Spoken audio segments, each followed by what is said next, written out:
वरिहन्ताणं णमो सिद्धाणं णमो आयर्याणं णमो वज्रायाणं णमो लोये सवसावूढम्।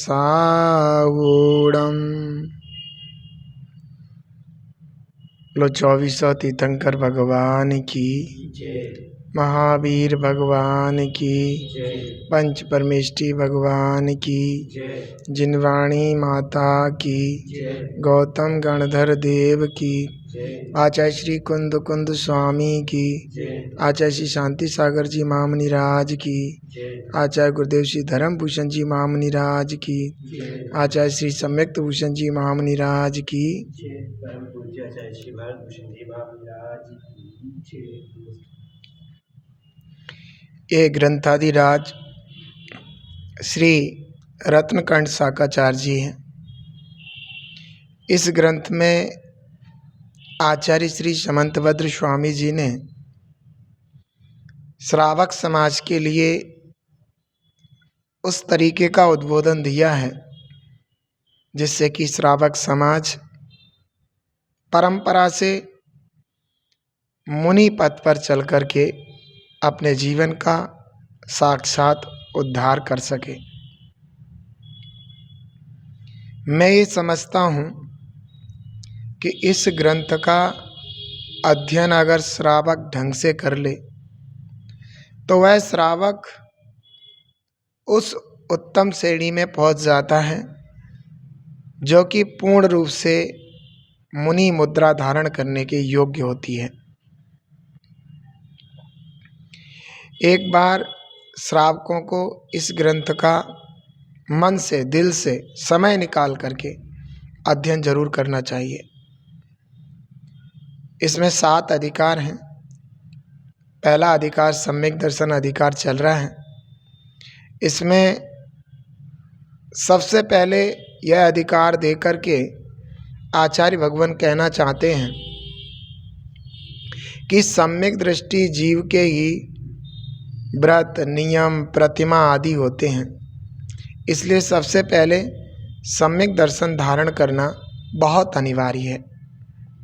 अगर सम्यक दर्शन नहीं है तो व्रत, नियम, प्रतिमा आदि वह कार्य नहीं कर पाते जो कि करना चाहिए, और वह कार्य है भगवान बनना। सम्यक दृष्टि के ही व्रत, नियम आदि भगवान बनने में कारण होते हैं। सम्यक दृष्टि के अलावा अन्य कोई व्रत, नियम आदि पाले तो अधिक से अधिक भोग भूमि या स्वर्ग आदि के ही कारण रहते हैं, आत्मोद्धार के कारण नहीं बन पाते हैं। तो सम्यक दर्शन के अधिकार में मद का व्याख्यान चल रहा था, और इस मद के व्याख्यान में आज 26वां श्लोक चलेगा, जो कि मद से क्या क्या हानि है वो हम अच्छे से समझेंगे। तो चलते हैं इस श्लोक के व्याख्यान की ओर। स्मयेन योन्यानत्येति धर्मस्थान गर्वितास्य सोत्येति धर्ममात्मीयं न धर्मो धार्मिकैर्विनः। अब यहाँ पर 26वें श्लोक में हम बहुत अच्छे से समझने का प्रयास करेंगे। वो इस प्रकार कि आचार्य भगवान कह रहे हैं, या जो कोई व्यक्ति या जो कोई जिन धर्मी व्यक्ति इस मयेन घमंड में आकर के, घमंड के द्वारा धर्म स्थान अन्यान अत्येति, जो धर्म के स्थान है ऐसे अपने अन्य जैन साधर्मी भाइयों का तिरस्कार करता है, उसको बुला भला कहता है, उसकी बेइज्जती करता है, उसको धर्म करने से विघ्न डालता है, तो कहते हैं या दुनिया में उसकी बेइज्जती करके दूसरों के सामने बुरा भला कहलवाता है या दूसरे के सामने बुरा दिखाता है उसको। कैसे? गर्वित आशय, गर्व के आशय हो करके, अर्थात गर्वीले चित्त को हो करके। जो कोई व्यक्ति गर्व के चित्त से भरा हुआ अभिमान के द्वारा धर्म के स्थान अपने अन्य जैन साधर्मियों का तिरस्कार करता है, तो वो क्या करता है? सो आत्मीयम धर्मम अत्येति, सो अपने पवित्र जिन धर्म का ही तिरस्कार करता है। क्यों? क्योंकि धर्म धार्मिकई विना ना, क्योंकि जिन धर्म धर्मात्माओं के बिना नहीं होता। अब जितने भी जिन धर्म के पद हैं, चाहे वो व्रत प्रतिमा वाले हों, क्षुल्लक एलक के, क्षुल्लक क्षुल्लिकाओं के, या फिर आर्यिकाओं के, या मुनिराज के जितने भी पद हैं, उपाध्याय के, आचार्य के जितने भी पद हैं, ये सब धर्म के स्थान हैं। अगर कोई इनकी बेइज्जती करता है या उनको बुरा भला कहता है या दुनिया में इन पदों की अवमानना करवाता है गर्म में आकर के, तो समझ लीजिए क्योंकि वे पद सारे जिन धर्म से जुड़े हुए हैं, तो लोग बाग यही समझेंगे कि इनका जैन धर्म ही खराब है, तो अपने धर्म की ही अवमानना करवाता है, अपने जैन धर्म की ही इज्जत खराब करवाता है। जैन धर्म तो उत्कृष्ट है, पवित्र है, सबकी आत्मा को भगवान बनाने में कारण है, लेकिन अभिमानी व्यक्ति इस तरीके से अभिमान में आकर के अपने जैन धर्म की निंदा करवा देते हैं। धर्मात्माओं की बेइज्जती करके जैन धर्म की बेइज्जती कराते हैं।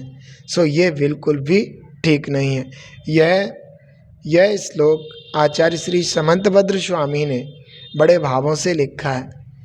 आचार्य भगवान बड़े समझदार थे, एक एक श्लोक मंत्र की तरह लिखा है। वे अच्छी तरह जानते थे कि व्यक्ति की हीनता कहाँ तक हो सकती है, व्यक्ति कहाँ तक गिर सकता है। तो जैन समाज के श्रावकों को उन्होंने बहुत ही अच्छा उपदेश दे करके यह बताना चाहा है कि तुम ऐसा करते हो तो निश्चित रूप से स्वयं दुर्गति के कारण हो, ऐसा समझ लो। आपको ऐसा करना कदापि उचित नहीं है, कभी भी ऐसा नहीं करना।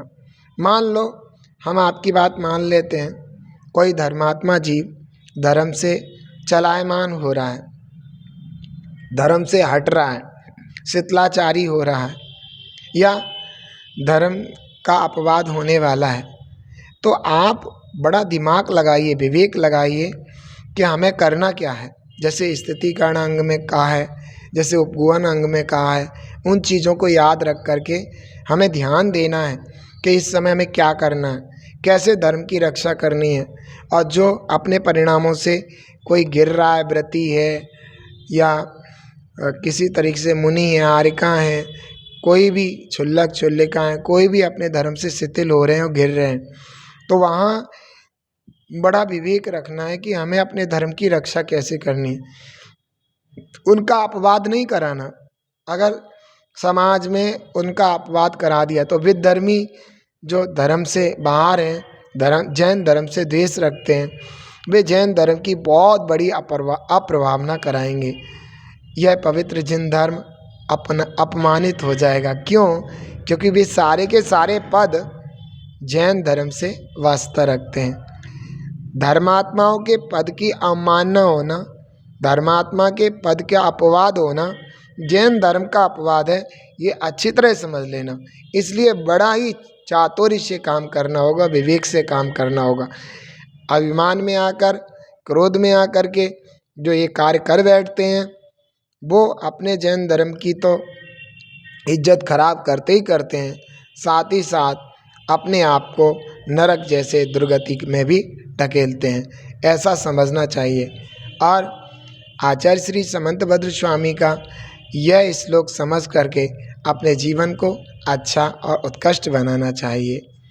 हे जिन वाणी भारती तोय जपूं दिन रैन जो तेरी सरना गए सो पावे सुख चैन या वाणी के ज्ञान ते सूझे लोकालोक सो वाणी मस्तक नमो सदा देतियों दो। बुलदास सांगवानी जिनवाणी माता की जय।